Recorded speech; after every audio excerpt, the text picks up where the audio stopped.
What's going on, YouTube? Shedding Scales back with another one. I've been incredibly busy lately. Not enough really time for videos. Hopefully you all were able to see my shorts that I made. Just a couple here and there.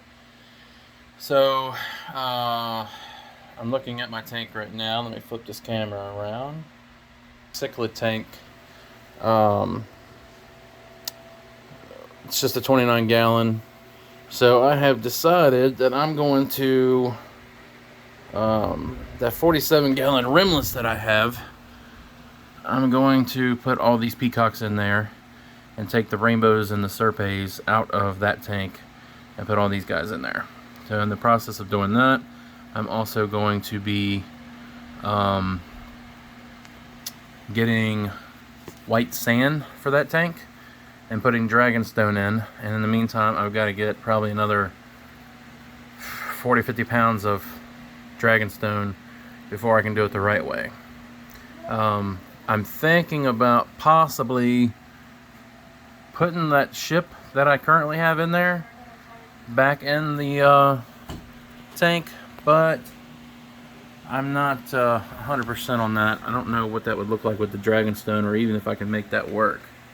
There's my red shoulder severum chilling there.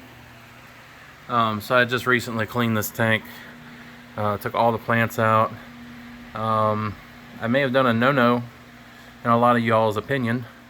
I used really hot water, tap water, from one of those shower head things that we have. Wow, look at that. All the fish just went in the camera, with the exception of the red shoulder severum.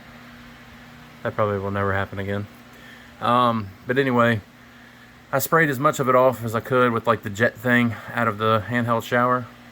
And then it came cleaner, don't get me wrong, but I wasn't as happy with it. Oh look, Rush came to say hi. Oh, now he's in the back. But anyway, I ended up using Dawn dish soap. I know a lot of y'all are like, oh, you did what? And I did. But as you can see, look how clean they are. I mean, you can still see some algae, which I guess it's probably a good thing I didn't get rid of all of it, but everything is so much cleaner. And I had a little bit extra of this stuff here, so I just put it right there along the front edge, and I have a little scraper thing that I used, which is right here. Let me show you that. This guy. So it's just a little flat blade. I kind of went down the glass like this, and you have to be really careful because sometimes you start hearing, like, you know, nails on a chalkboard sound, and nobody likes that sound. But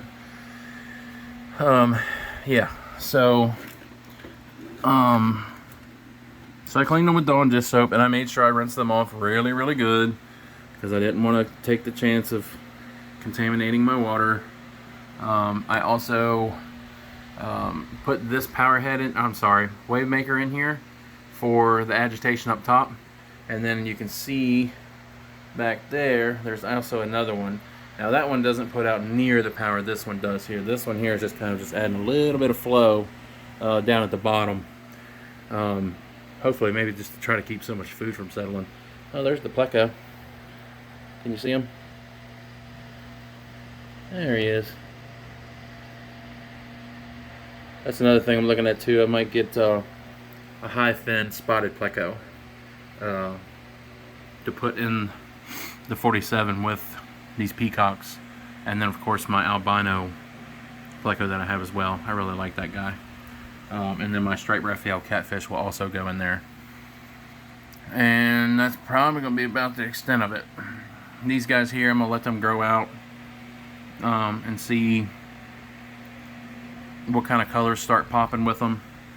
But I figure I'd give them a longer base, whereas like I said, this is only a 29 gallon, so that'll put them up to a 47, which is well, it's only like, you know, 17 gallons more, but the width of the tank is 35 inches, I believe, to where this one is shoot, I can't even remember offhand, like 30 inches, I think.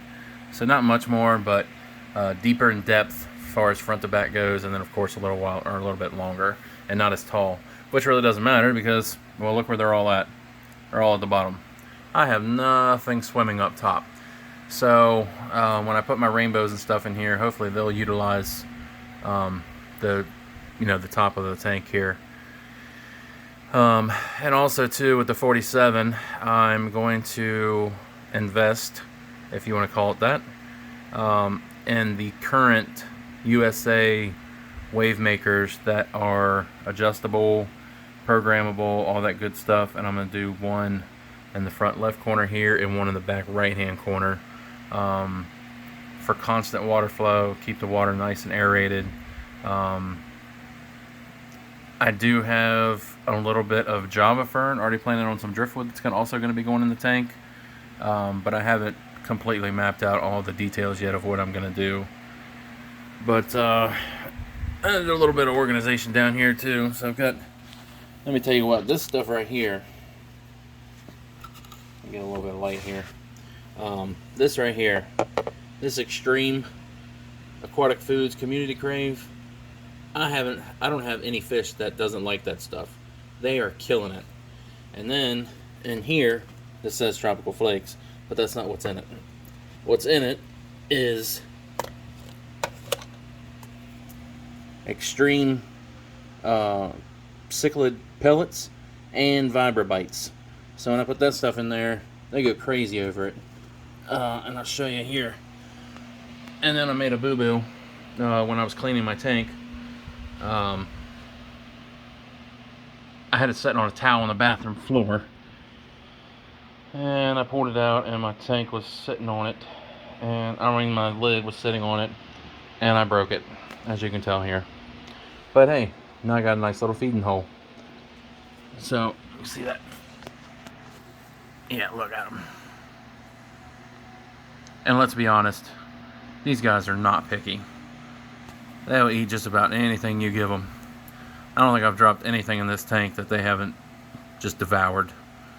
But they're killing it. And as we know, peacocks they'll just eat and eat and eat and eat until they can't eat no more. I'll just put a little bit more in there. And then what I like too is, as you can tell, that guy right there, they're eating right out of the gravel. So I thought about getting like some Cory cats or something like that to help me keep the substrate clean, but I don't honestly think I need it. But yeah, that's the peacocks. They're growing out. I know it's been a little while since you guys seen them. They were pretty much all plain looking when I first got them. Now they're really starting to color out. I mean, like that guy right there, I don't even know what type of fish he is, but that blue is really coming in around his head, and then that white fin, or white edge along the fin. And then this guy, girl, he or she don't have, oh, look at that, look how close they came. He or she doesn't have any colors yet, just like those couple little ones there. Oh, and then, this was heartbreaking.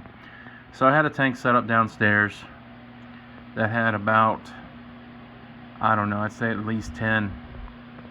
That guy right there is one of my favorites. Don't ask me why. And then this guy right here, look at the blue on him. Look at that.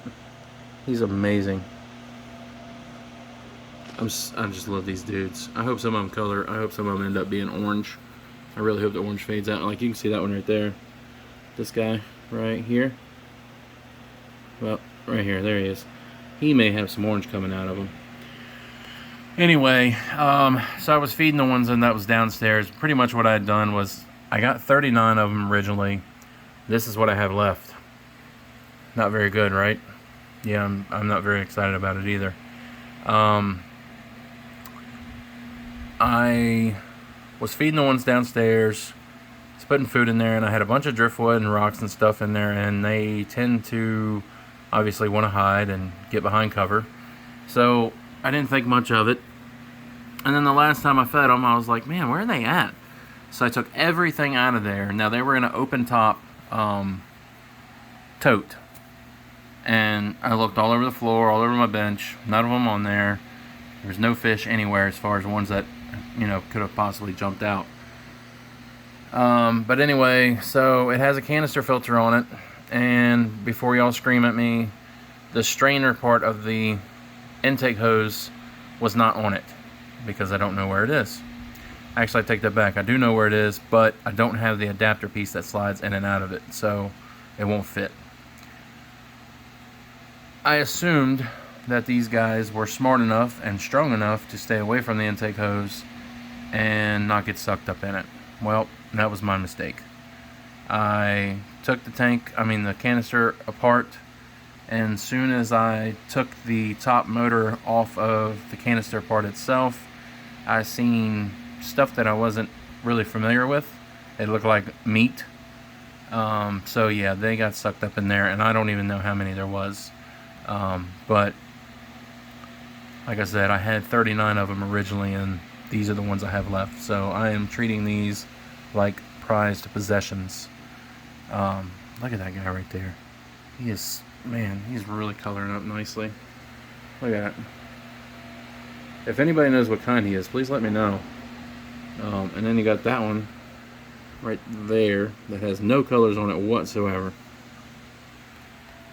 So anyway, and then back to this. So I did a little bit of organization down here. I've got my Fluval bug bites, and then extra.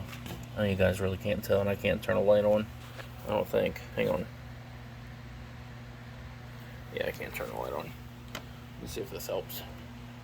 That helps a little bit. Just some carbon up top, and then some extra regular foam filters. So and then the remote for my light. But anyway, I'm